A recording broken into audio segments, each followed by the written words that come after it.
On the last episode of the Keepsake box. Hawaii was amazing. From the moment we boarded the plane, Antonio went above and beyond. My very first plane ride was first class. I was nervous about the turbulence. Antonio held my hand until it was over. After making sure that I was comfortable, Antonio ordered breakfast for me. Bacon that was a little too soft, eggs that were a little too cheesy, and grits with sugar opposed to butter and pepper, just as I would have ordered for myself. When we landed, we didn't have to wait around for transportation like many of the other passengers. Antonio had arranged everything in advance. We arrived at a beautiful hotel suite that was right on the water. I was excited about being in Hawaii, but Antonio insisted that we take a nap. He wanted to make sure that I was well rested for what the night had in store for me. Not only was the nap appreciated, but certainly well needed. Antonio and I spent the entire day partying and the entire night having sex. And it wasn't just any kind of sex. It was the best sex. Antonio and I had sex on the beach, sex on the balcony, and sex in the water. We had sex everywhere. It was amazing. You would think that it would get old, but it didn't. Sex with Antonio never got old. We spent the entire week that way, and I never tired of him. It seemed that he never tired of me. I never wished that I was anywhere else. When we returned, I expected Antonio to take a break from me. I had to be honest with myself about our situation. Antonio had businesses that he needed to attend to, but I also knew that he had other women. I thought back to when Antonio and Sharon returned from Jamaica. Antonio had immediately started playing makeup with me. I expected that he would have to make up the time with his other women upon our return, but that was not to be the case. Antonio came home with me, disregarding any and everything else that needed to be done. And that's how we lived from that point forward. If Antonio needed to be anywhere else, he expected me to accompany him. And if I couldn't accompany him, he expected me to be immediately available upon his return. And I was more than happy to oblige. Many won't understand that level of attachment, but imagine being with someone with Antonio's lifestyle. Can you imagine how many women wanted to be in my shoes? Imagine knowing that he had a million other things to do, yet he'd always choose you. And it wasn't just that he had chosen me. Ken had chosen me as well, but Antonio chose me without me having to hurt. I didn't have to discover his indiscretions and ask him to choose me. He did so of his own free will, and he made me feel that it was his pleasure to do so. That was the blessing and the curse of being with someone like Antonio. His love was thick and powerful, and he freely surrounded me with it, and I loved him, so I breathed it in until I choked. I loved everything about him. Chapter 12, He Messed Up. Narrated by Shandora Warren. Music by Epidemic Sound. I took full advantage of being more accessible to Antonio. It was a bumpy road at times, but I was along for the ride. By now, you probably know that Antonio wasn't a straight arrow. He had his hands in a lot of things, many of which were illegal. I was very much aware of that fact as I worked his books, but that wasn't my business, and I didn't ask questions. As Antonio stated, everything worked out in our world because everyone stayed in place and did what they were supposed to do. I stayed in my place and did what I was supposed to do. I guess Antonio forgot that there were things that he had to do as well. Very few situations last forever, specifically not ones with that much illegal content. But my young mind believed that Antonio and I could continue on that way forever, being in love and benefiting from the businesses. Things were good, but everything is subject to change. We were all about to learn that the hard way. Our lives got turned upside down in 2001. The events that took place set the stage for a million things that I still wish I could take back. I was 21, and Antonio and I were on top of the world. I became more involved in the day-to-day operations at the club, and I excelled at learning the ropes. Things were good. Actually, things were great. But the life usually catches up with you, and Antonio and I were not exempt. I came home from work one night to find Antonio waiting on my sofa. That wasn't unusual. Antonio had a key and pretty much came and went as he pleased. But that night, something was different. The look on his face told me that something was terribly wrong. I sat beside Antonio and asked him what was going on. "Baby, I got some bad news," he said. A lump immediately formed in my throat. I had the same feeling that I had on the day that Mom tried to kill herself and when she told me that Ron had raped Cassidy. Antonio buried his face in his hands and told me that he had messed up. He told me that he had gone to his probation office and was surprised with the new officer and a drug test. Just a tidbit of info. Antonio was on probation and he had to visit his probation officer monthly. Antonio was also a heavy marijuana smoker and his urine was always dirty. But because it was his way, he was known to pay his probation officer to not submit the actual results. It was a plan that worked out well. Well, until it didn't.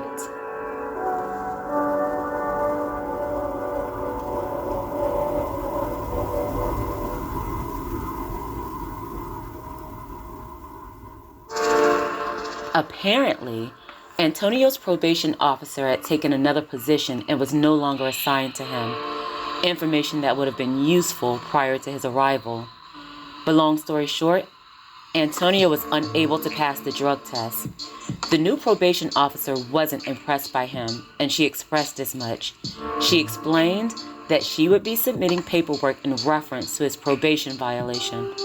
"Does that mean you're going to prison?" I asked. Antonio shook his head to signal that he probably would be going to prison. "How long can they give you for that?" I asked. He told me that the judge would make that decision, but he didn't expect a favorable outcome. I was crushed. I flashed back to the situation with Ken. I couldn't believe that it was happening again. I immediately started to cry. Antonio started to cry as well. A part of me broke inside. I had fought so hard for Antonio, and I was about to lose him. But the look on his face told me that his fear was deeper than incarceration. I stood in front of Antonio and cupped his chin in my hand. I saw the apprehension in his eyes, and it caused me to talk myself into a corner. I collected myself enough to address him. "Baby, I see the fear in your eyes, and I'm scared too. There are so many things that you have failed to share with me, and I've tried to be understanding about that. I can only assume that you have done so for my benefit, but we're past that now. You're not going to prison by yourself. I'm going to have to serve this time with you.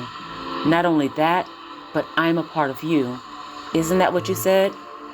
You have to let me know everything that we're facing. Whatever it is, we'll get through it together. Baby, what do you need from me?" It seems that my words were enough to assuage him. Antonio put his arms around my waist. He wiped my tears away, even though his face was saturated with his own. He smiled. It was one of those smiles that was laced with a little bit of sadness. We had a conversation that I never thought I'd have to participate in. Antonio started. He said, "Do you love me, little girl?" I said, "You know I do." He said, "Tell me you love me." I said, "I love you, baby." He said, "Can I trust you?" I said, "You know you can." He said, "This is serious, little girl. I need you to promise me." I said, "Baby, you can trust me with your life. I promise." He said, "I'm gonna have to." I said, "Have to what?" And he said, "Trust you with my life."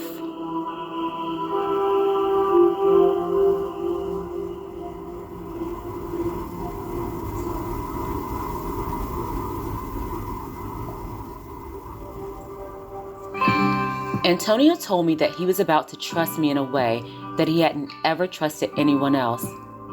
"Promise me you got me, baby." That's what he said. I promised Antonio that I'd have his back through it all. "Promise me you won't have me out here looking crazy." Again, I promised. Antonio asked me to have a seat. I did as he requested. I knew that Antonio was involved in some shady situations, but what he told me blew me away. Antonio told me that he had several businesses, all of which were front companies for his massive drug empire. I wasn't surprised that Antonio was involved with drugs, but I wasn't aware that he had so many things going on or that his operation was so large. That explained why he seemed to always be in demand. He was being stretched in a million different directions. Although I knew he didn't owe it to me, a part of me was bothered that Antonio hadn't taken the time to expose me to the other parts of his life. It was as if he kept me in the one small box in which he felt I would fit. It saddened me a little, but it wasn't the time for me to cry over the sting to my ego. The situation was bigger than me. Antonio told me that he trusted me and he needed me to take over while he was away. He told me that he was aware that it was a huge undertaking, but it couldn't be entrusted to just anyone. He referenced the many conversations where he explained how things that mattered must be treated differently. Antonio took my hand and addressed me. "This is serious, little girl. This ain't pushing paper and moving numbers around. People die when they find themselves on the wrong side of this business. You're good with numbers and you got a good head on your shoulders, but it's bigger than that. You gotta be the boss I know you can be. You gotta stand up to the world like you stand up to me. There are a lot of rules to this game, but if you follow them, you'll be fine. Can I trust you to do this for me, little girl?" Antonio told me that he didn't know when he'd be picked up, but he would give me all the information that was needed before that point in time. I took a moment to take in everything that Antonio said, and a couple of things jumped out to me. First and foremost, Antonio told me that he was about to trust me in a way that he hadn't trusted anyone. A part of me was interest and intrigued. I was the newest of Antonio's girls. There was a lot to be said about the fact that he was willing to trust me, opposed to everyone else. There was no expectation that Antonio would trust Cream and Peaches to that degree. Our conversations had cued me into the fact that they had proven themselves to be unworthy. They were shrimp. But Sharon was different. In spite of the fact that I had taken Sharon's place, I was aware that Antonio held her in very high regards. By his own admission, Antonio saw Sharon very differently than he saw Peaches and Cream. Sharon had been successfully running her salon for years, and it was obvious that she had a good head for business. So why hadn't Antonio gone to her? Maybe he thought that she would be too busy handling her own business to handle his. Maybe he knew that she would be opposed to taking over. If the latter was true, I had to consider why that may have been. Maybe Sharon would have declined for a valid reason. I didn't know everything about Antonio's business, but it was obvious that there would be some risk involved. While it was easy for me to say the words that provided Antonio with some comfort, I had to consider the fact that the task would be a larger undertaking than he'd mentioned. But I had already given Antonio my word, and the fact of the matter is, there was no way that I was going to allow any of the other women to be that person for him. I had worked hard to be everything that none of the others could be, and I wasn't about to let that go. I promised Antonio that I would do what I had to do to keep things intact. My mind flashed back to Ken and our promise. Once again, a promise was about to take me to a place that I never should have gone, but that would happen much later. I stood and positioned myself between Antonio's legs. I started removing my clothes. "What you doing?" he asked. I told him that we needed to take advantage of every moment that we had available. Antonio smiled, a genuine smile. "I'm never gonna love anybody else the way I love you." That's what he said to me. I smiled as well. Antonio picked me up and carried me to my bedroom. I loved when he did that. Antonio is big and strong. He made me feel secure and protected. I couldn't imagine how life would be without him. We made love multiple times that night. We both knew that we were on borrowed time.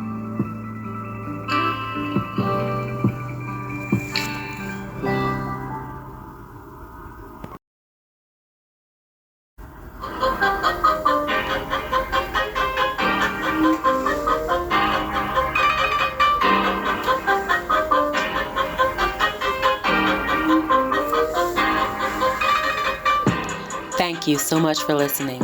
Make sure to follow Shenny Tells a Story on Facebook and Instagram. I'd love to hear from you. If you're interested in purchasing books by Shandora Warren, they're all available on Amazon in ebook, paperback, and some in hardback formats. Thank you for helping me to create the world that I want to see. Oh yeah, you're welcome.